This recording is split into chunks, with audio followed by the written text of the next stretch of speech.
Hello. It's your turn to say, or it's my turn to say hello, hello, hello. Hello.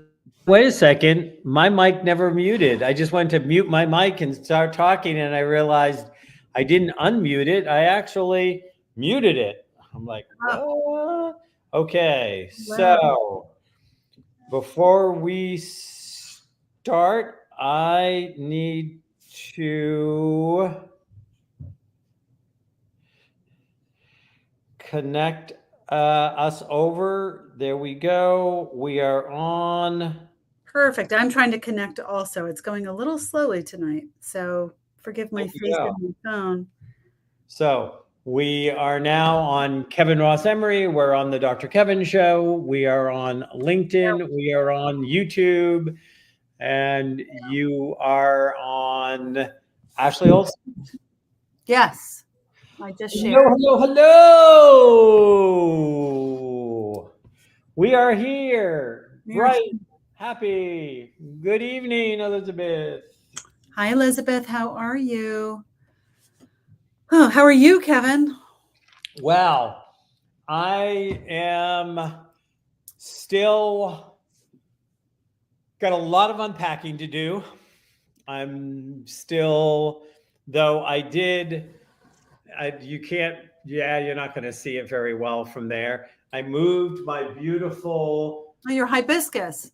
My hibiscus is now in the corner of my office, so it will survive the winter. Yep. And it gets light from all sorts of windows. And last year, when I had it on my client space, it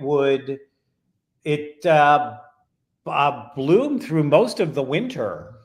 Oh. It just kept on turning flowers. So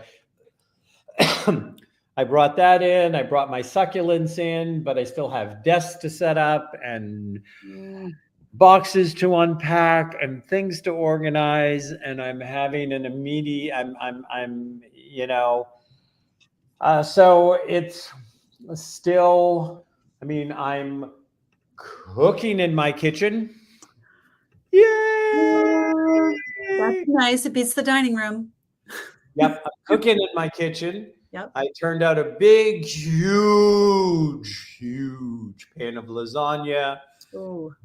So that I have several nights of cut and heat and toss together a salad and be off on my happy merry way for easy dinners. And was just getting the floor finished outside the bathroom that connects my office and the kitchen. And they are actually not done, but they stopped working and they're going to come back in the morning because I said, I have a radio show and you need to be done. I had a fair amount of patience, I believe. I believe I had a fair amount of patience during the majority of this process. You and I talked. You didn't see me lose it too much, go crazy, pull my hair out. In fact, people that have been through this process, and even some of the people that I work with that were doing the work here, that do it at a lot of places, are like, "You're really calm. Like you're like it is what it is." But now that it's 95% done, now that I've gotten used again to not having people in my house every day, or what's today's schedule, or do I need to go find someplace else to see clients or whatever. Now I find my tolerance has been going, and I'm getting irritated. I'm like, okay, don't get irritated. Yeah. That's pretty classic. Yeah. So close. So close. July. And then, yeah, it went by pretty quickly though. That's what everybody says. I was like, yeah, baby, you weren't living it. Yeah, a lot to do. But you're right. You can keep it together all the way through, but that end, it's like, get out of my house. Let me unpack. Yeah, let me finish the mess. Oh, the dust and the mess and I get it. Yes. I get it. But anyway, it's beautiful. It is. It is. You've seen it. You've been here when it was almost finished, not quite. I don't know if you've been back since they finished the backsplash. Was all the backsplash last time done, or Yeah, just yep. I just saw the you that. start I think it was last week. So it was all finished. It looks beautiful. finished? Yeah. Okay.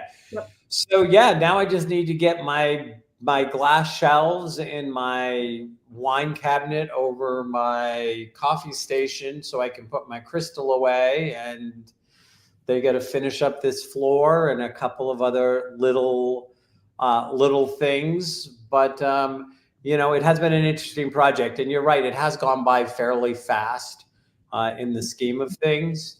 Yeah. But there's a whole lot of just every day doing a little bit more. We have another. Hello, Lee. Welcome to the show. Glad to have you. I think you Feel and I free were both. to ask questions or whatever about our topics. We're right now just talking about the end of my house renovations. Oh, Hi, Lee. Nice to see you. um, interesting. I don't know if it ran out of patience because my expectations changed. I think I just, I was in, okay, every day somebody's going to be here. And if somebody isn't here, then it's a peace day, and that's great. But I guess you're right. I guess my expectations are every day something was going to go on, and I woke up in the morning with what's the game plan, and then this is the only work that's been done this week. I think there was only 2 hours of work done last week because it's all the punch list stuff, and so at times it's getting I'm back into my rhythm of daily living, and I don't wake up most days thinking, okay, how am I going to have to change my day to day? And then they weren't supposed to be here till tomorrow, and then at 11:30 I get a text that says, hey, they finished early, could they come over and knock it out this afternoon? And I'm thinking, okay, well, 11:30, 3 hours, sure. But then they got lost and ended up on a different on the same street address in a completely different city that was an hour away from this house. So they didn't get here till 3:45. And now I'm going, I have a 6 o'clock radio show.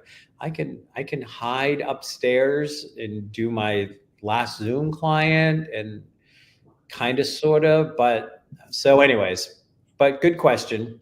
I think that I'm just not waking up in, okay, today is the day. Well, I think it gets intrusive. That's been my experience. We've done this a few times because I'm married to a developer. So I totally understand. And it does get to be it's this snow globe dichotomy because you're appreciative that they're coming and showing up and doing the work, but also feels a little intrusive. Yep. I get it. So our reaction or anger or distress. So our reaction or anger or distress is always connected to expectations. What do you think? What do you think about that statement, Ashley? I'm not sure.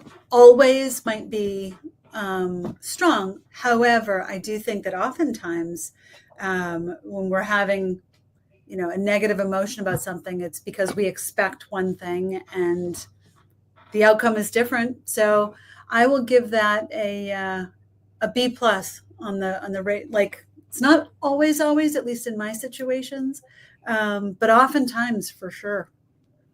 So that's an A minus, not a B plus.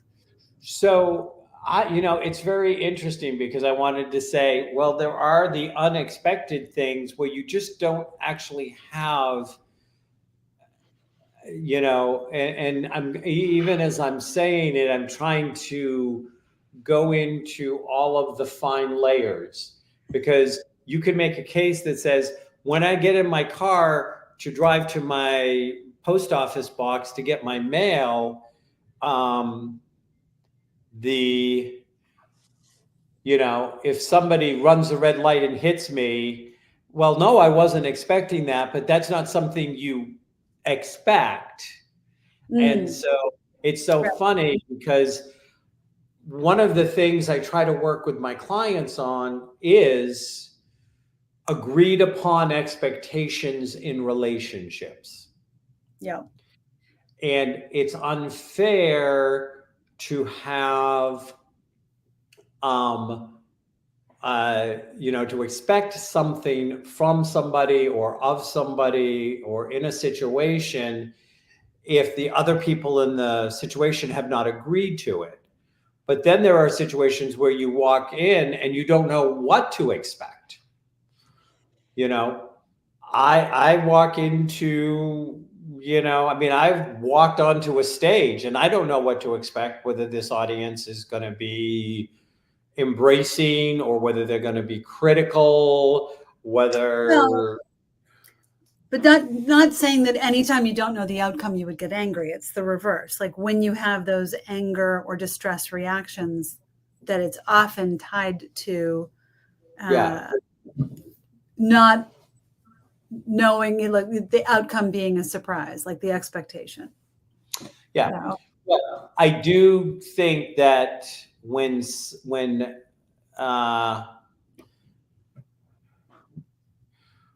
I do think when you have expectations and they're agreed upon, you have a right to call the person who did not keep their side of the expectation. And but you have to delineate a difference between angry at a situation and angry at a person.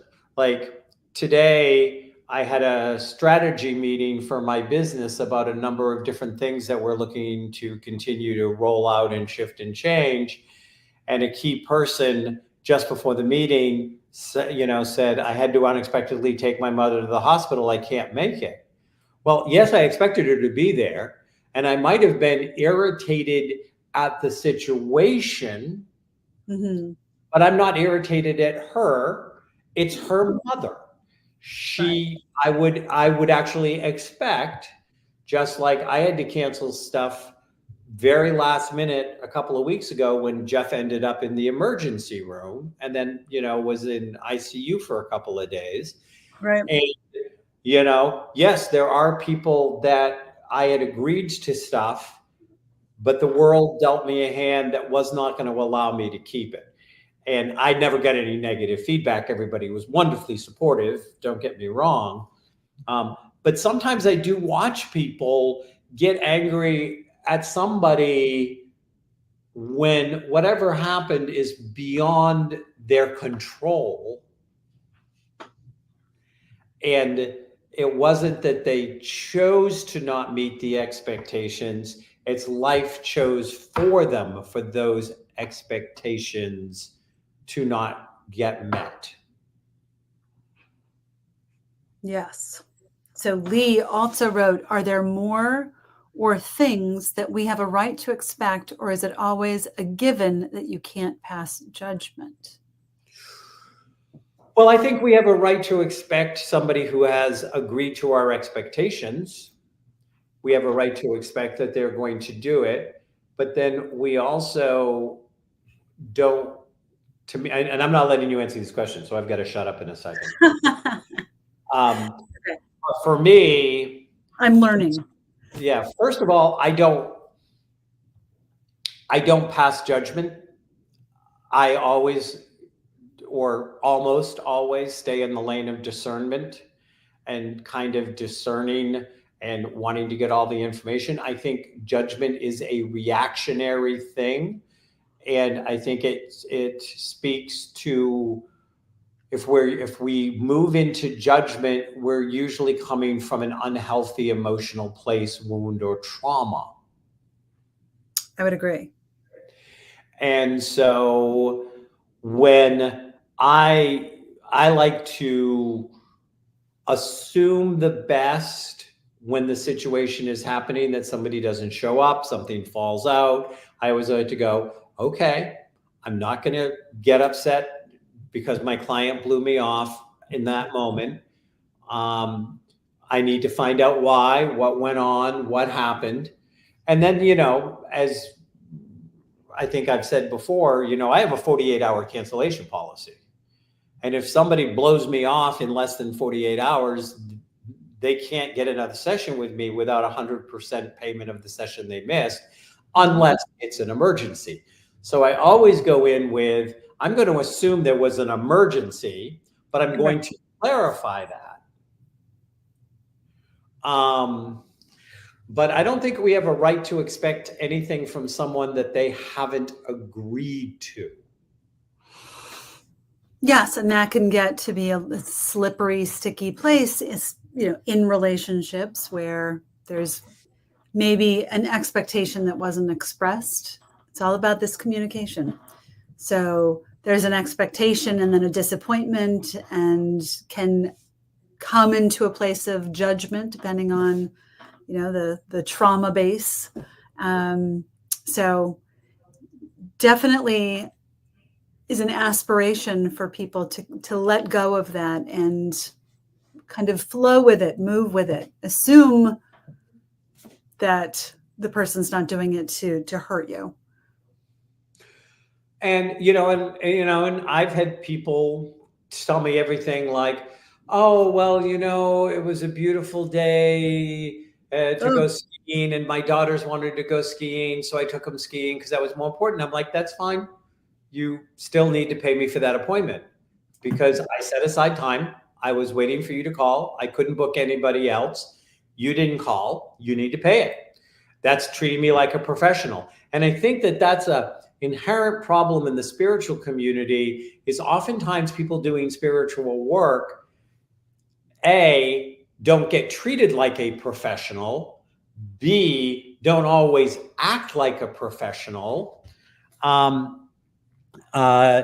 or demand that people treat them professionally. And I've been adamant for 35 years of, I am a professional offering a professional service, and this is professional conduct, and this is what I tell people when they start working with me. Nobody is surprised when I talk about my 48-hour cancellation policy. A year into working with me, because I said it right at the get-go, first session, it's on my checklist. There's a few things that I check on that checklist.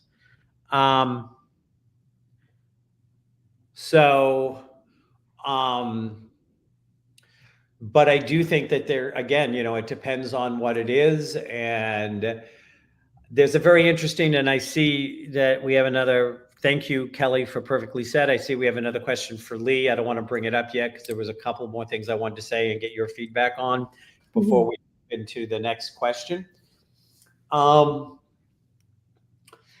interesting, because part of the work I do is couples work, and we'll work with couples.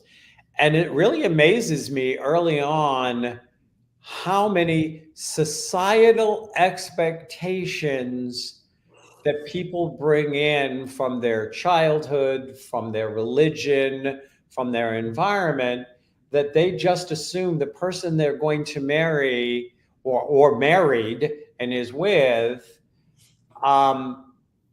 has that same reality of what marriage should be, or what it should look like, or how it should function. And, not always, but it's not uncommon for me to, say, to ask couples, like, what are the agreements? Did you agree to expectations? I mean, if somebody, especially, if somebody cheated, did they cheat? Did they promise you monogamy? Did you ever discuss it? Or did you just assume? Did you assume monogamy was part of the vows? Did they take a vow that said that? And some people can't even tell me what the vow they said was, because everybody else wrote it and they just went, oh. And they said, well, you should just know that, you can't, engage in these relationships with other people. No, you can't assume that. You actually can't. And that's what gets us into trouble so often. We assume so much without saying, let's have a conversation. Thoughts? I think that really boils all down to communication. And that's like, you were developing a program all about adult communication and methods of communication, if I'm not wrong. But I feel like that is something that doesn't get nurtured enough as people are developing. And I think that it can be stunted, and just takes a couple of stunted people together, and they're just bumping into each other without the right communication or the methods to communicate properly. Yeah, I have a master course that I've got to get back on track for. The train took a detour, and the sad part is all of the information is written.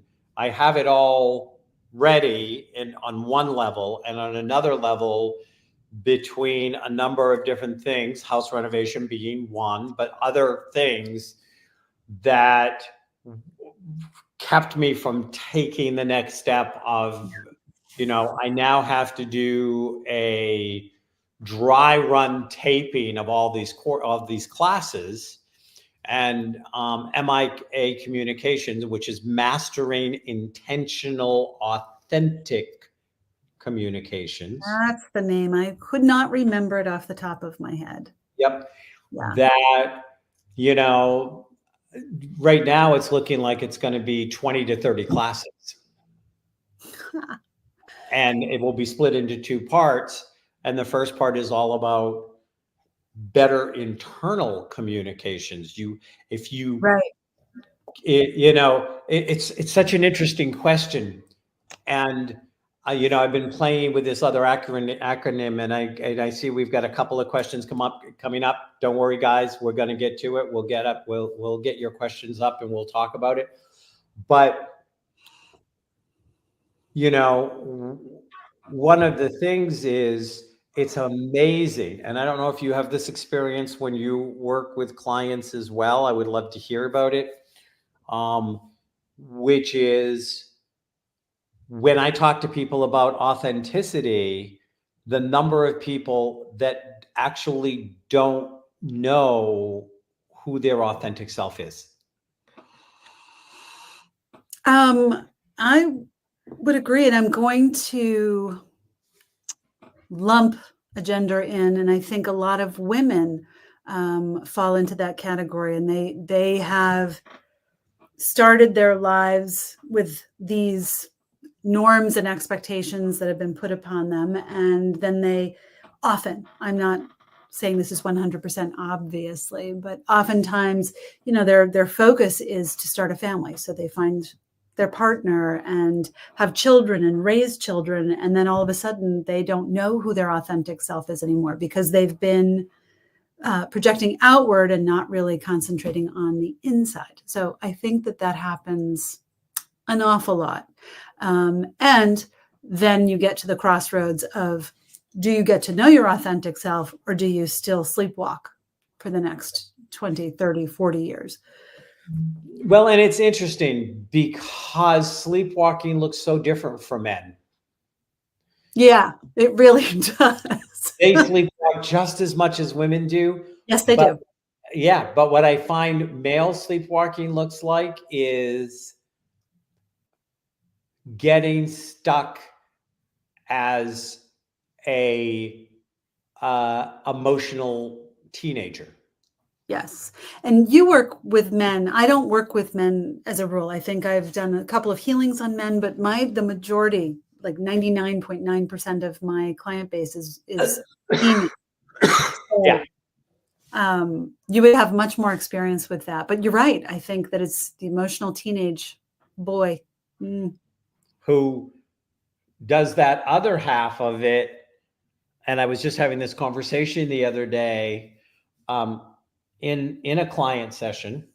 Obviously, I'm never going to mention a client name or go into any details that would make them identifiable, but I always use client sessions to help as teaching tools.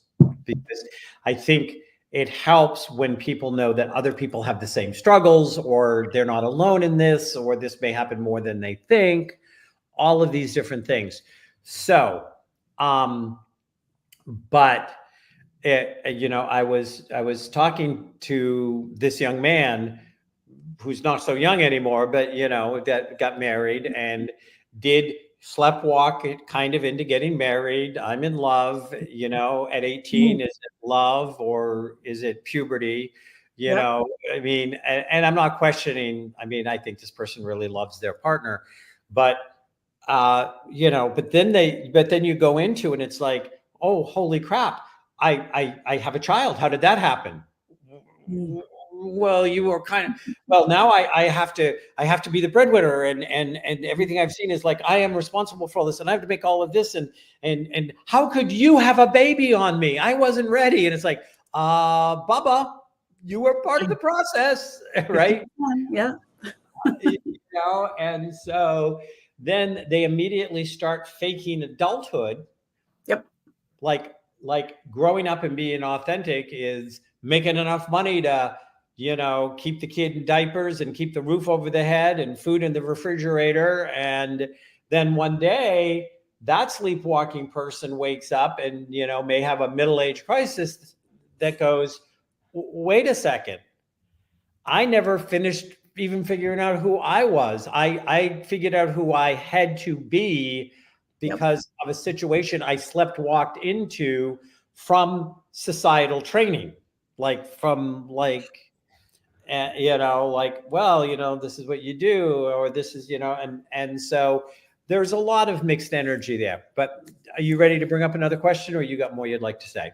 No, we can bring up another one. I think, I mean, that's a rich topic. There's definitely a lot there for sure. So back to Lee. Lee, thanks. And guys, this is what we love. We love getting these questions and being able to talk about them. So I just want to thank you. Not that we don't have plenty to say if no questions come, because we always can fill an hour, but this really is our sweet spot. Definitely. I find that I resent something that I think is unreasonable because the person is refusing to work on themselves. Dealing with that sort of thing a lot. That can make you feel like you're bumping up against a brick wall. And, as Lee, I'm sure the only thing you can do is control your response and reaction to bumping up to them. You can't make them face what they've got going on or make them work on themselves, but you can keep working on yourself and show them the way. And as they see you evolve, maybe they'll choose not to continue sleepwalking. That's what we were just talking about, actually. And maybe they will see the success and happiness that you get in continuing to work on yourself. And happiness is bullshit, because a lot of it is really hard work when you have to work on yourself. It's not fun. It's work. It's not, not a good time always, but the juice is worth the squeeze. Well, and for me, I like a little sweetness in my lemonade when you squeeze it, which is why I will go and have the most intense, painful conversation with one of my clients and then say something and have them laughing hysterically, because a spoonful of sugar helps the medicine go down. Yes, it does. It's counterproductive if the medicine is insulin and you're a diabetic, but outside of that, I never thought of that until I married a type 1 diabetic. About, I've long talked about, the Mary Poppins, the spoonful of sugar helps the medicine go down. And then somehow just recently, like in the last few weeks, literally, maybe it was after my husband had the crisis with his diabetes that sent him into the emergency room and into ICU, that I thought, spoonful of sugar helps the medicine go, oh shit, not if it's insulin.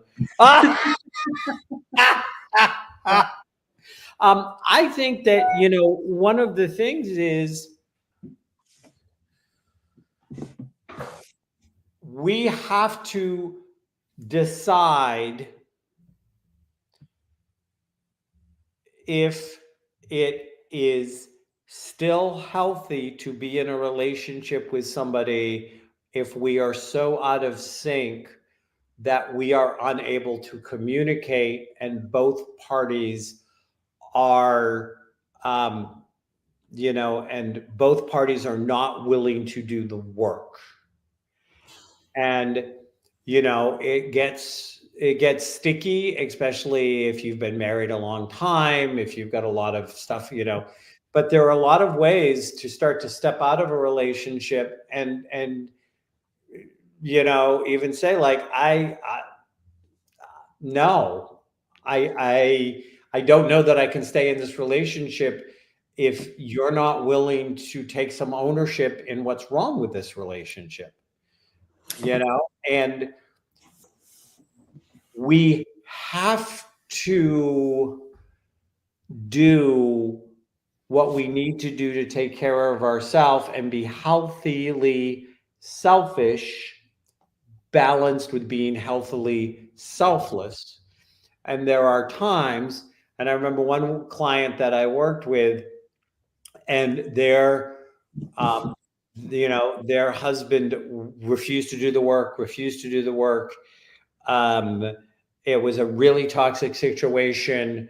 She decided she would leave the situation. She needed to do it, even though it was a 30-year marriage and stuff like that. And as she's putting everything together and saying, I can't do this anymore, and this is not healthy, and you're just not respectful in the way you talk to me, and this is abusive, and verbal abuse is just as bad as mental, emotional, and physical abuse. Can't do that. He had a stroke. Mm. And then she's like, can I leave him now? Am I a bad person if I do? How can I leave? Like, this is the father of my children. How can I step out the door? And, the interesting thing is that balance of selflessness and selfishness was she stayed very much involved in his care until he could get up and get running and get support. And she was still there and still moved out. Gotcha. Well, let me ask you this. So when I read the question, I didn't take it as a romantic or, partnership. I took it more as just a person in someone's life. So say it's a coworker or a friend, which is how I was kind of approaching it. So what would you think if it were in that situation as opposed to a life partner? Well, any relationship where you're being disrespected and people aren't willing to meet you in the middle to form a relationship, I then put into, this is an acquaintance that I have to deal with. I have to deal with you at work. I'm going to deal with you. I'm going to be respectful. I'm going to set boundaries, and I'm not going to put up with crap. And if you start to give me crap, I'm going to set the boundary. I will call you out on it. I will do it kindly, but I'm going to step back. So if it's a coworker and you can't leave the job, or you don't want to leave the job and you don't want to give them the power to drive you out of a job that maybe you love, there are certain strategies. And at what point might you have to raise the white flag and call in human resources or a boss or somebody to go, this person is really toxic. And I ask them to back off and they won't. And some people won't. Some people will just keep you don't get it. You don't get it. And this is one of the things I say so often in couples work is, when I hear, especially if one person gets in this habit of saying, and I hear it, you're not listening to me. You're not listening to me.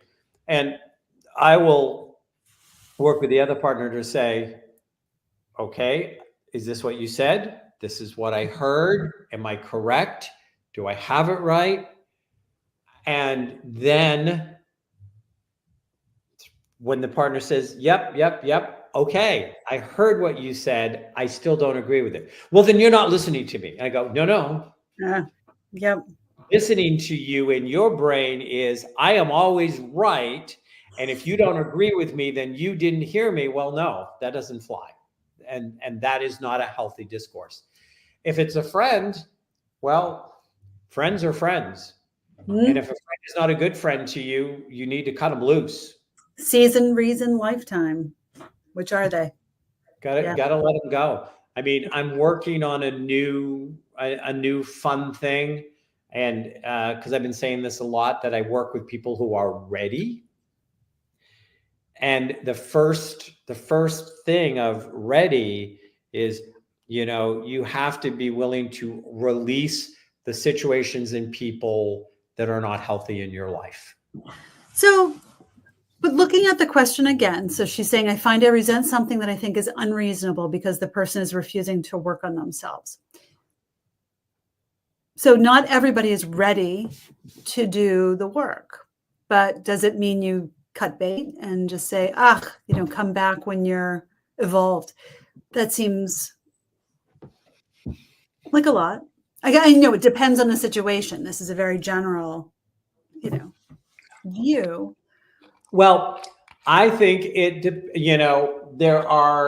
you don't have to completely cut bait, but if somebody, so first of all, I mean, if Lee were my client, I would say, so define unreasonable. Right. Like, what do you mean by unreasonable? Is unreasonable that they're not agreeing with you? Is unreasonable that they're not giving you what you want? Like, what is unreasonable? Did they agree to fulfill that role? Did they agree? We have to be very careful because, we can, and I'm not saying that Lee is, I'm just, playing with the question like you're playing with the question. That we have to be able to also check check where are we coming from, Right. did they, what is their reason? Like what are they telling you their reason is? Now you have people that are like, no, I'm just not going to talk about it. Nope, that's the way it is. It's the way I'm built. I can't change. Can't change. This is who I am. You take me like I am, or you leave. I kind of like this character. Go ass on the way out, because if you're not working for me like this and you're not willing to change, why am I wasting my time with you, baby? Yeah. So again, we can play with it in all sorts of different ways. At the end of the day, after 35 years of doing this work, no two situations are ever alike. Ever. Absolutely not. There's similarities, but you stole my word. What are you, psychic? You stole my word. I like this character guy. We have to name him. Your alter ego there. I don't know what he's going to be, though. Floyd. You stole my word. Don't steal my word. I pout.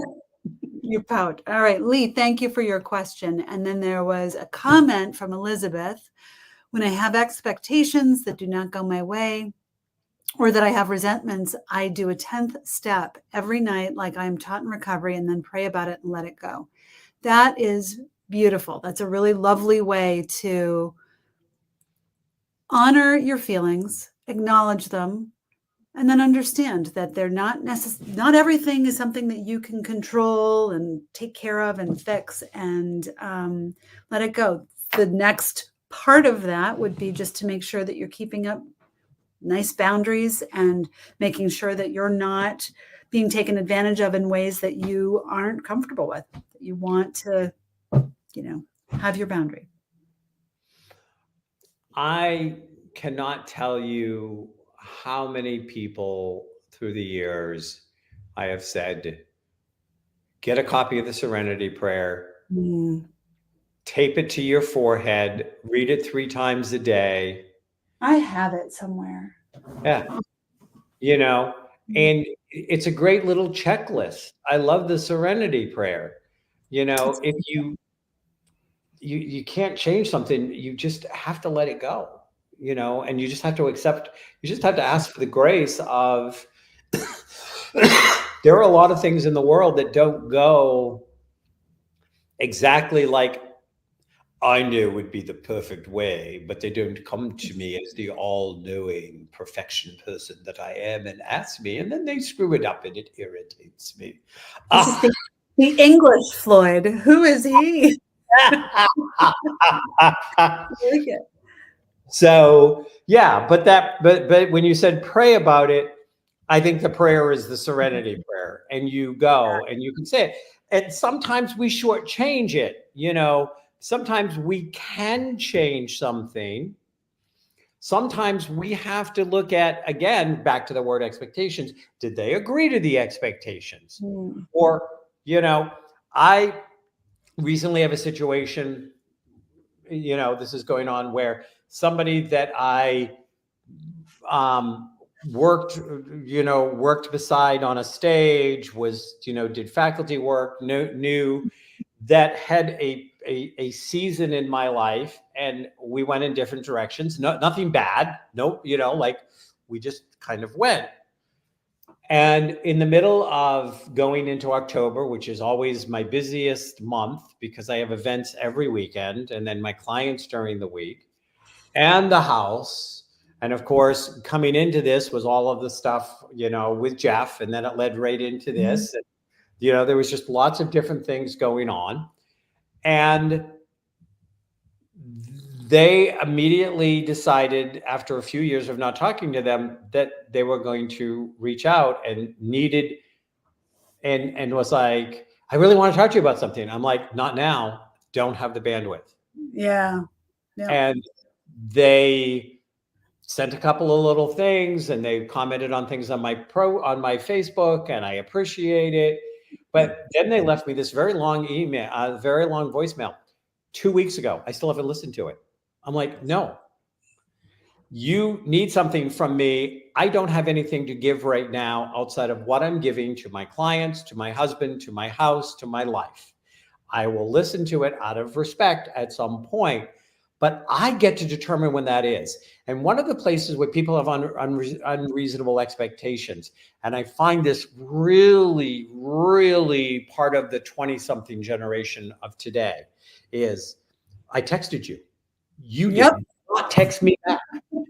And it's not just 20-somethings, it's 30-somethings, 40-somethings. I hear it all decades. Yeah. But there is this, wait a second, you texting me,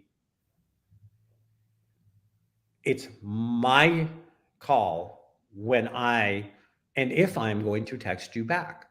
I never signed an agreement with you. Now, if you're a client and you're asking me about an appointment, like you need to change, so there's something, I'm not going to ignore an outreach or a cry for help as a text, but also don't call me to the carpet if I don't have time to answer your email or your text or your IM. I'm like, I've been known to block people and just be like, you need a timeout, because you can send me stuff, but I never agreed I was going to answer to it. And if you call me out because I didn't answer to something, I'm likely to toss you to the curb temporarily at the very least, because I'm like, you don't get to call me out. You don't know my life. You don't know what's going on. And my priority isn't going, jump, you texted me, you IM'd me. I have to answer right now. And this 24-hour access is too much. It's, I was just dealing with a web designer, and he was getting frustrated that I wasn't replying to him quickly enough. And like my bandwidth to deal with my web page, like that's at the bottom of the pile right now. That can wait until I have a little bit of a breath. But there was an expectation there and a frustration that was unpleasant. We worked it out, but yeah. Okay. We have another, we can bring up another question. I do want to say, so we're going to take this question. Then there was a couple of things that we did want to make sure we talked about some upcoming stuff. So we have two more questions. So let's do this, and then we'll try to do this, and we'll do Kelly's after this, and then we have a commercial from the emergency broadcasting system after we answer Kelly's. When people put up boundaries without saying anything and your expectations would be an explanation is hard for certain people. That's why I do a 10 steps so I sleep better and feel better. That's great. You know, it's about what works for you to go into internalized reasonableness. Do I think it's okay if somebody sets a boundary but doesn't explain the boundary to me and then I cross it, then they yell that I crossed a boundary? No, I don't. If you're changing a nature of a relationship with somebody, you can't do it on the sly. Mm. You have to have that communication. Thoughts, Ash? Yeah, back to the whole communication thing. It is about expectations and consequences. So, you know, you can't, nobody's a mind reader. We all try. We're psychic, but not mind readers. There's a little different. I don't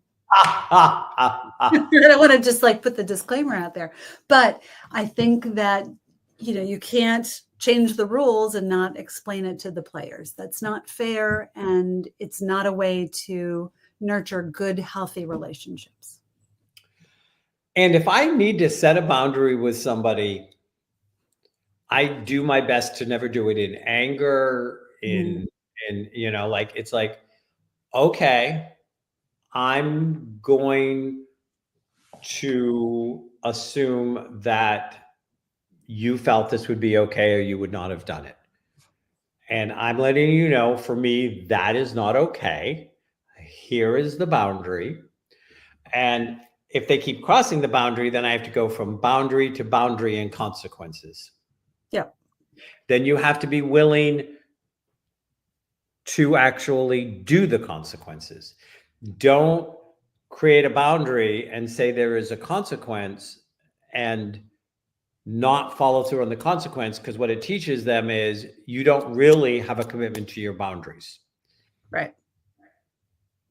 And all boundaries can have exceptions for, you know, certain situations that are, you know, not regular situations.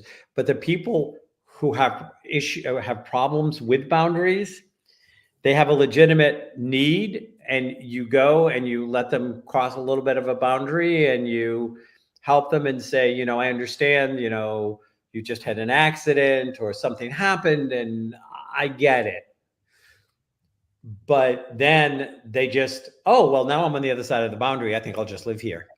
And then you call it back and go, no, that's not how it works. Yep. Eject. Okay. So let's look at Kelly. Ms. O'Leary. I've gone back and forth in my lifetime with boundaries. Back in the days, I would beg people to stay in my life because I never wanted people to leave because I lost so many due to death. Then I changed myself to putting up the walls. If you hurt me, bring drama, disrespect, I remove you. Then I went back to my old ways. But honestly, after I saw Kevin and all that he told me, it woke me up. Now I'm about removing and setting boundaries, except for one person because and you ran out of space. So if you want to finish the sentence, you're going to have to type it in again. Type in to finish that. You know, the one thing is boundaries in of themselves should be custom to the relationship. Yeah. You know, I have things that I would have no energy about if my husband did it, that I am not going to tolerate from, you know, somebody I know through networking or that is a professional contact. I'm like, no, that's not okay.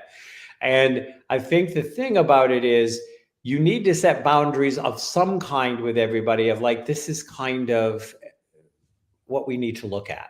Like, and, you know, a lot of times I try to engage people in helping me to establish the boundaries so they feel like they're part of the process. You can actually include somebody in setting the boundaries with them.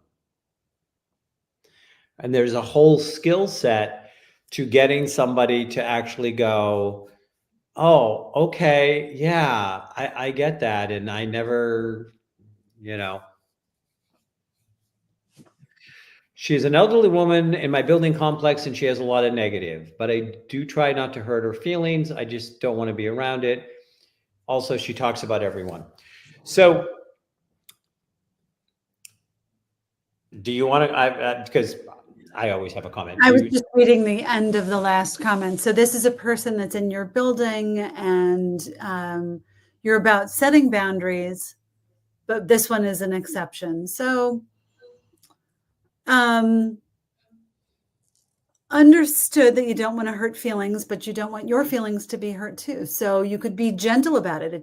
Boundaries don't have to be angry or mean or forceful. They can be very gentle and loving and nurturing.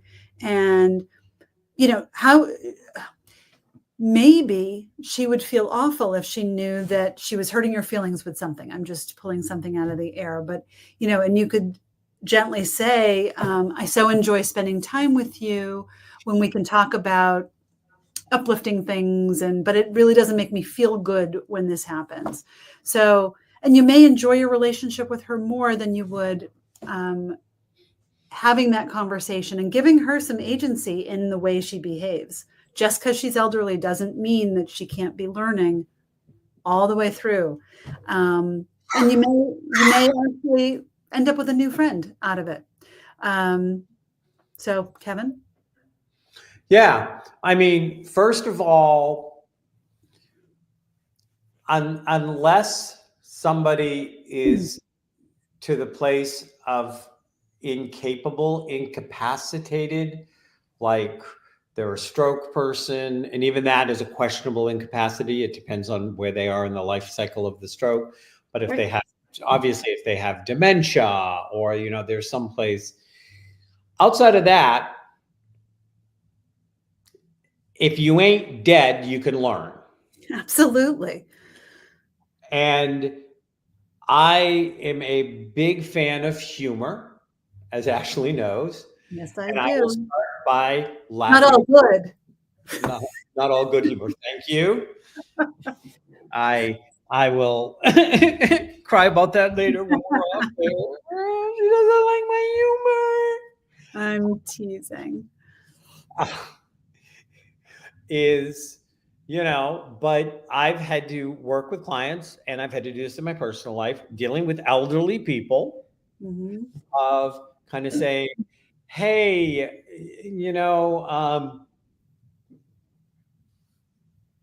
and I'm trying to come up with a more cogent example because I think examples work well. But she starts talking about people go, it's just, I feel like everybody has their, we don't know what's going on. We don't walk in their moccasins. At my stage, I'm lucky if I can walk in my own moccasins. I don't worry about other people's moccasins. So how are you doing? Tell me about you. Tell me what's going on. What about this great weather? Change the subject. Let her know. And if she keeps on trying to go back to it, go, I got to go. Yeah. And if she goes, well, you just got here. It's like, honey, I don't want to sit around and talk negative about people. I'm happy to see you. I'm happy to chat with you. But I don't want to be talking negative about people. I want to look at the positive. I want to look at the upbeat. I want to share some good news. I want to hear some good news.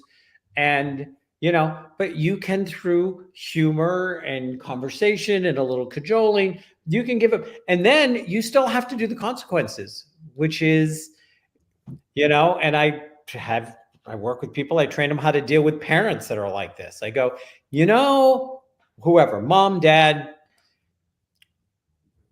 I've talked about, I really don't want to hear the gossip about what everybody else is doing and everybody else's business. And if that's all we have to talk about, I'm going to hang up now. And, I'll call back next week or I'll call back in, a few days and check in on you.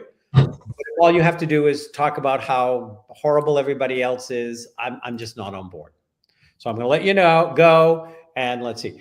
And, I have successfully, with other people and with myself, renegotiated elderly relationships. Elderly is not an excuse for dead. Mm-hmm. I would They'll agree. get dead All right. soon. Don't rush them. And I would argue that even after they pass, they can still learn some things. So that's just me. That's a story for another day. We are almost out of time, and we wanted to talk about this weekend.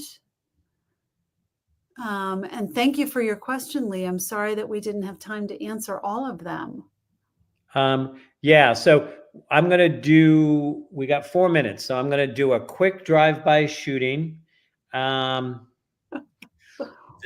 people, OBJ, I treated disrespectfully at work and are often bullied by family members or sometimes social groups. Do you think that there's a kind of energy or character invites being treated disrespectfully? What could they do to stop that? Respect yourself. It's very easy. You respect yourself, and part of respecting yourself is you demand that other people respect for you. You can just say, that's disrespectful. And if there's any substances involved, then I've done this. I've walked out of a family Christmas party on more than one occasion. Yeah. Somebody went on that third drink and I knew they were going to get ugly. And I'm like, you know what? My time here is done because I know where this road leads. I'm not going down it. You have that third drink. You're going to get nasty. I'm out of here. Yep. And I've said that to people, and I pick up my stuff and I leave. I'm like, I don't have to put up with you. No, but that's the consequence too. So you're following through with the boundary and the consequence when it gets broken. So, yep. Okay. So thank you very much. Appreciate that. So go ahead and talk about this weekend while I bring the banner up. All right. So this weekend, Kevin and I are going to be under the same roof. We're going to be doing Gigi's Psychic Fair in Newburyport. This is on Saturday, the 26th, which is this weekend, from 11 to 4. It is, well, I'll be doing soul readings, which is pretty much a anything goes type of reading. It's blending with energy, seeing what comes up psychically. Sometimes a little mediumship comes through, but it's really just finding out what the sitter's soul needs to know, in the minute. And Kevin? I will be there doing everything psychic readings. Yes, you will. And in an everything psychic reading, I ask for the information and energies which are in your highest and best good. I do a flow at the beginning. I don't want to know anything. Don't sit down at my table and say, I have a list of questions. I'm going to say, table them until I give you the flow. Yep.